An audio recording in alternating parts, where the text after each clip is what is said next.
Activity 1 অর্থাৎ the book of নেচারের যে ইউনিট 1 রয়েছে তার উপর ভিত্তি করে যে অ্যাক্টিভিটি 1গুলো রয়েছে সেগুলো আমরা সমাধান করব। আন্ডারলাইন দ্য অ্যাপ্রোপ্রিয়েট অল্টারনেটিভস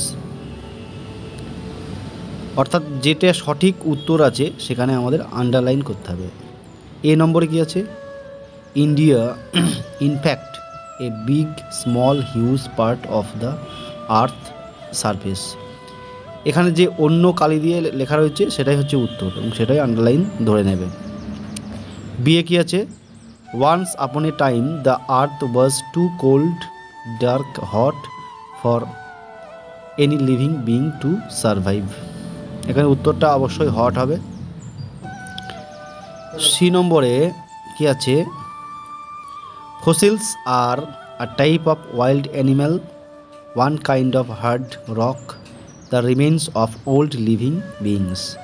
শেষেরটা অর্থাৎ the remains of old living beings. এটা এখন activity 2 answer the following questions in complete sentences অর্থাৎ বাক্য সম্পূর্ণ করে উত্তর দিতে হবে, অর্থাৎ পূর্ণ বাক্যে উত্তর দিতে হবে। এ নম্বরে কি আছে? What must we do to know about the tale of this world অর্থাৎ আমাদের এই পৃথিবীর গল্প যদি জানতে হয় তো আমাদেরকে কি অবশ্যই করতে হবে? উত্তরটা এটাই হবে, if we want to know something about the story of this world of hours we must think of all the countries and all the peoples that have inhabited it অর্থাৎ যদি আমাদের পৃথিবীটাকে জানতে চাই তবে আমাদেরকে এই পৃথিবীতে বসবাসকারী সমস্ত মানুষ এবং এই পৃথিবীর সমস্ত দেশগুলিকে জানতে হবে। How old is our earth? B নম্বরের প্রশ্নের আমাদের পৃথিবীর বয়স কত?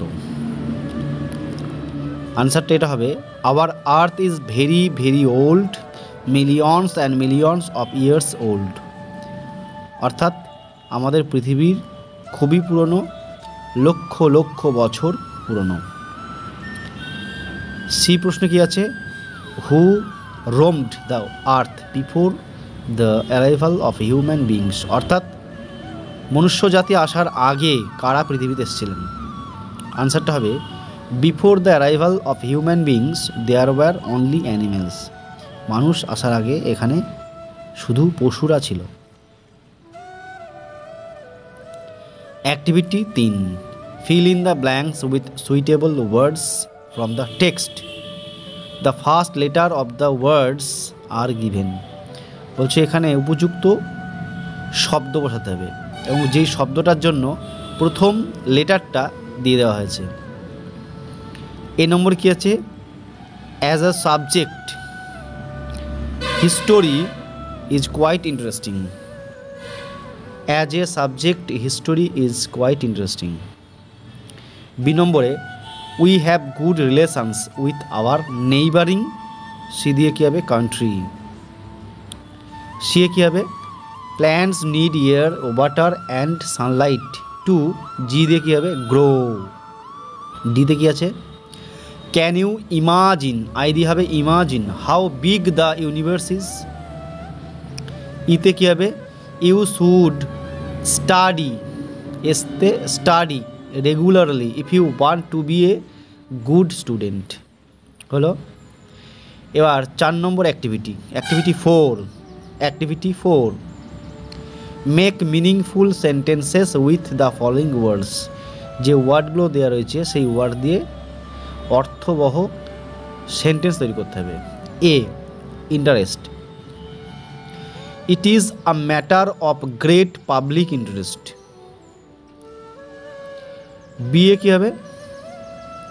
Surface, wipe the surface with a damp cloth. C কী হবে? Inhabited, the island is mainly inhabited by sheep.